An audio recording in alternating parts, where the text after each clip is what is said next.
Ibinida naman ng National Irrigation Administration ang tungkol sa paggamit ng artificial intelligence sa sistema ng patubig sa ilang lugar. Malaking bagay din nila ang isang solar pump irrigation sa Ormoc na binisita rin mismo ng Pangulo kamakailan. Ang buong detalye sa ulat ni Juan Antonio.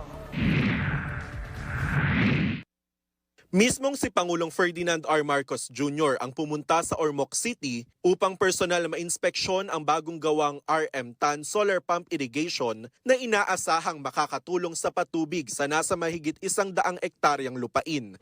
Kaya siya masaya dahil todo pa sa salamat yung ating mga magsasaka sa kanya doon at kitang-kita niya yung, yung talagang yung mukha ng mga magsasaka natin masaya doon sa project, kaya masaya rin siya.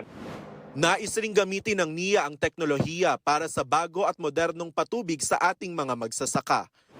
Meron tayong AI technology na namomonitor natin yung ating mga projects, lalo itong mga solar pump irrigation projects natin, monitor natin through satellite. At marami pong nakukuha nating data doon, yung plant health, yung soil health, yung kung kailan ka pwede magtanim. Tiniyak naman ng NIA na patuloy ang kooperasyon ng pamahalaan at magsasaka bilang bahagi ng monitoring ng kanilang ahensya at pagbibigay ng tuloy-tuloy na training sa mga magsasaka.